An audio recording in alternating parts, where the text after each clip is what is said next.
Olá! Estamos de volta com mais um programa Conversando Direito. Um programa que quer levar informação para que você possa ser um bom cidadão. Hoje nós vamos falar sobre uma novidade, processo judicial eletrônico. Você sabia que no Brasil já há mais de 1 milhão de processos que transitam pelo ambiente virtual, pela internet? É sobre isso que nós vamos falar. Está aqui conosco para conversar sobre esse assunto a doutora Andréia Vasconcelos, que é advogada e professora de Direito do Trabalho. É um grande prazer recebê-la aqui, Andréia. Muito obrigada pelo convite, é um prazer. Pois é. Vamos falar sobre essa inovação. Quando se fala em justiça, a imagem que vem à mente é sempre aquela quantidade enorme de processos, muitas folhas e uma certa morosidade no julgamento. O que significa o processo judicial eletrônico diante dessa imagem que a gente tem da justiça?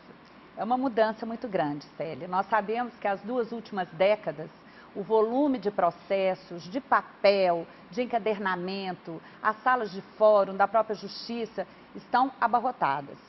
E nada mais justo do que entrar com a tecnologia no nosso mundo, no mundo do direito, o que facilita sobremaneira a ação dos advogados, dos magistrados e até mesmo dos servidores. Foi pensando nisso que a Associação Nacional dos Juízes Federais pensou numa proposta há uns 15 anos atrás para mudar o procedimento em relação aos processos.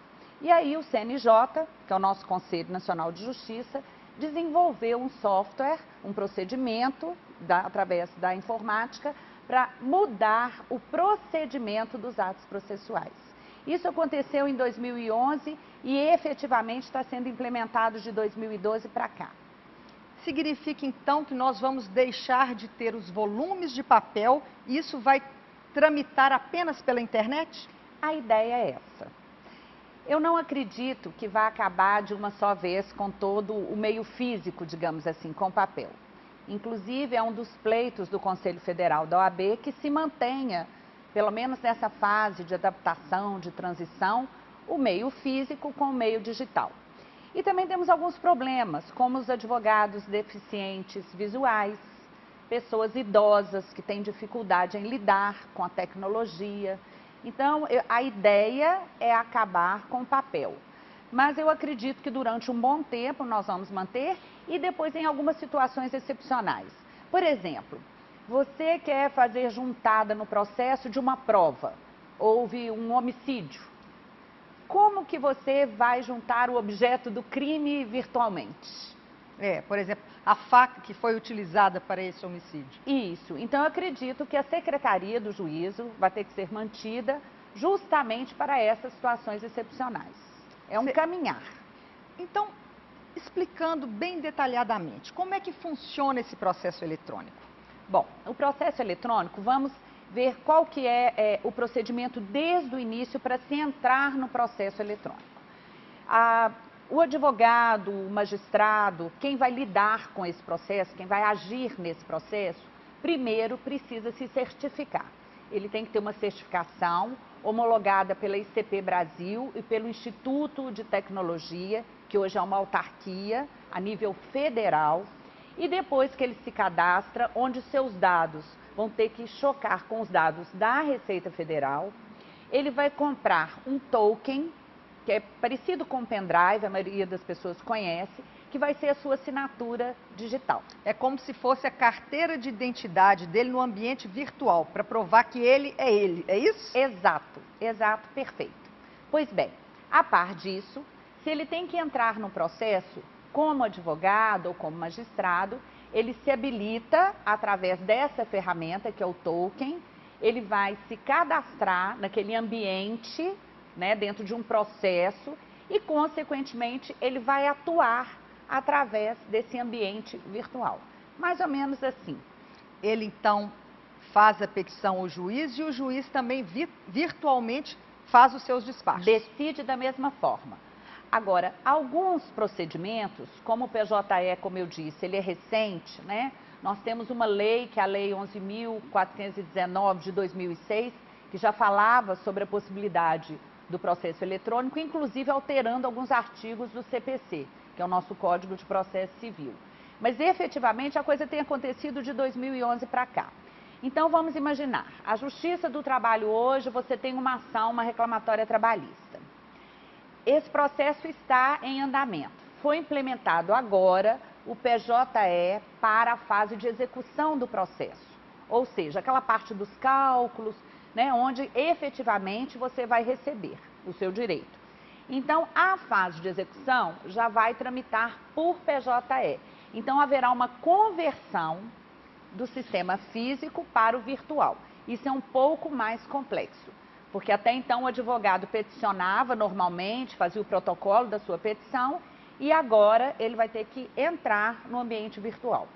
Os cuidados, né, que os tribunais estão tomando em relação a isso é de comunicar às partes com uma certa antecedência para que se cadastrem nesse ambiente, possam se certificar, adquirir o token para assim conseguir exercitar a sua profissão. É mais ou menos assim que vem acontecendo. Em outras situações, o processo judicial eletrônico ele já é exigido desde o início. Por exemplo, ações de despejo no Fórum Lafayette, que é a nossa justiça de primeira instância, só recebe através do meio eletrônico. Né? A comarca do Barreiro, que é próxima aqui também, só através do meio eletrônico.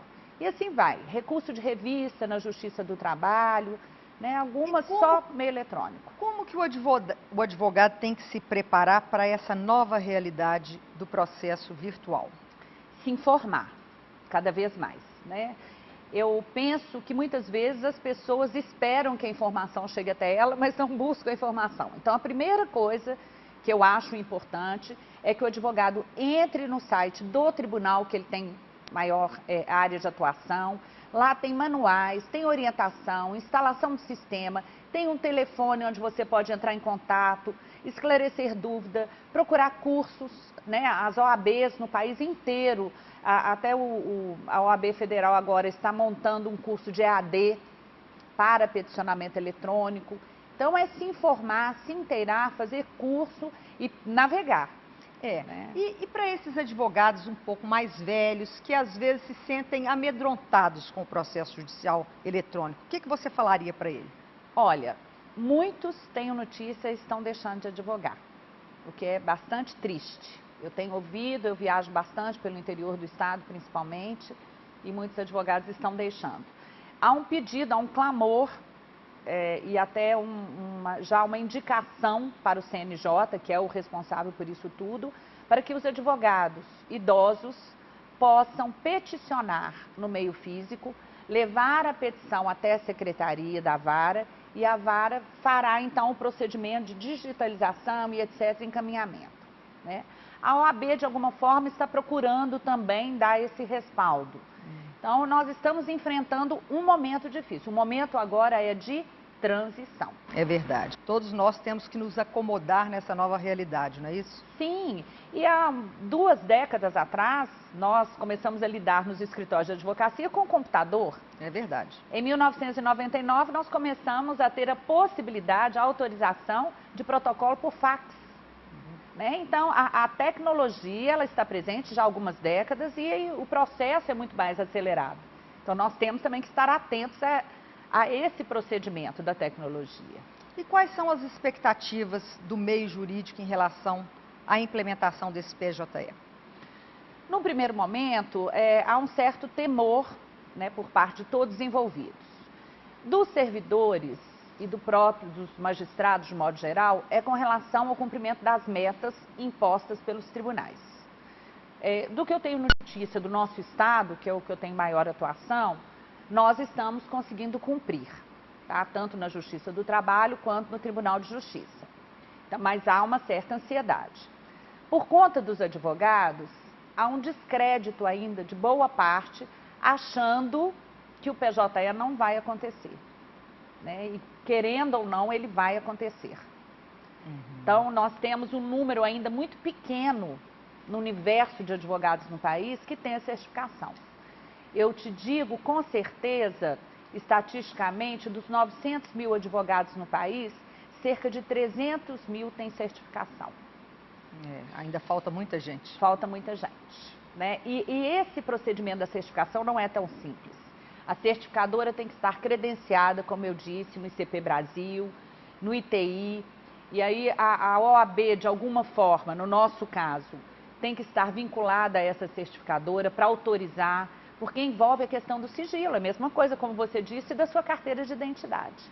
Não é qualquer agente de certificação que vai te validar. Entendi. Então tem um procedimento. Para você ter uma ideia, para cada certificação, você entra em contato com a certificadora, daí uma semana você valida a certificação e o agente demora cerca de 30 a 40 minutos para conferir os seus dados. Entendi. Então, num dia de trabalho, né, um agente consegue validar muito poucos certificados. E há estudos, doutora André, sobre como o PJE pode melhorar a questão da celeridade do andamento dos processos? Sim, a expectativa é em relação ao fluxo processual. O PJE, quem já teve ou tem a oportunidade de lidar com ele, na hora que você vai se cadastrar e cadastrar o seu processo, você adianta sobremaneira o serviço da secretaria. E também com relação às publicações, aos despachos, você já tem o acesso, né, sem aquela necessidade de você chegar até o balcão de secretaria, verificar o processo físico, olhar o despacho do juiz. Às vezes é uma simples juntada, uma vista, ou seja, com relação à celeridade. Mas não há como se prever benefícios do PJE se não houver também um aumento no número de juízes. Porque aí vai facilitar o serviço da secretaria, o advogado pode ficar mais ágil, mas vai parar no momento da decisão, da sentença. Porque isso não vai mudar. É verdade. Bom, vamos continuar a falar sobre esse assunto que é muito interessante no próximo bloco. Fique conosco.